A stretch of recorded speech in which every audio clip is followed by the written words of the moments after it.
Mobile സാങ്കേതികവിദ്യയിലും നിർമ്മിതബുദ്ധി അധിഷ്ഠിത പ്ലാറ്റ്ഫോമുകളിലും വലിയ മാറ്റങ്ങൾക്ക് തുടക്കമിട്ട് മൈക്രോസോഫ്റ്റ് തങ്ങളുടെ പുതിയ സംരംഭമായ പ്രോജക്റ്റ് സോളാര പ്രഖ്യാപിച്ചു. 2026 ഡെവലപ്പർ സമ്മേളന വേദിയിലാണ് കമ്പനി ഈ നൂതന പ്ലാറ്റ്ഫോം ആദ്യമായി അവതരിപ്പിച്ചത്. ആൻഡ്രോയിഡ് ഓപ്പൺ സോഴ്സ് പ്രോജക്റ്റിനെ അടിസ്ഥാനമാക്കിയാണ് ഈ പ്ലാറ്റ്ഫോം വികസിപ്പിച്ചിരിക്കുന്നത്.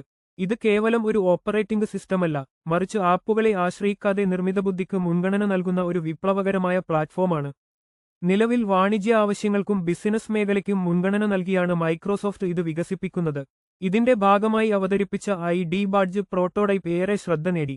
ലാനിയാർഡിൽ ധരിക്കാവുന്ന ഈ ചെറിയ ഉപകരണം ഒരു മിനി സ്മാർട്ട്ഫോണിന് സമാനമായി പ്രവർത്തിക്കുന്നു. Qualcomm processor, touch screen, finger print sensor, camera, 5G connectivity എന്നിവ ഇതിൽ ഉൾപ്പെടുത്തിയിരിക്കുന്നു. ഭാവിയിൽ സ്മാർട്ട് വാച്ചുകൾ, സ്മാർട്ട് ഗ്ലാസുകൾ എന്നിവയുൾപ്പെടെയുള്ള വിവിധ ഉപകരണങ്ങളിലേക്ക് ഈ സാങ്കേതികവിദ്യ വ്യാപിപ്പിക്കാനാണ് മൈക്രോസോഫ്റ്റിന്റെ പദ്ധതി. മറ്റ് നിർമ്മാതാക്കൾക്കും ഡെവലപ്പർമാർക്കും പുതിയ സാധ്യതകൾ തുറന്നുകൊടുക്കാനാണ് കമ്പനി ലക്ഷ്യമിടുന്നത്. നിർമ്മിതബുദ്ധി മനുഷ്യജീവിതത്തിന്റെ ഭാഗമാകുന്ന ഭാവിയിൽ പ്രോജക്റ്റ് സോളാര ഒരു നിർണായക സാങ്കേതിക വിപ്ലവത്തിന് വഴിയൊരുക്കുമെന്നാണ് വിലയിരുത്തൽ. കൂടുതൽ വാർത്തകൾക്കായി ഞങ്ങളുടെ ചാനൽ സബ്സ്ക്രൈബ് ചെയ്യുക.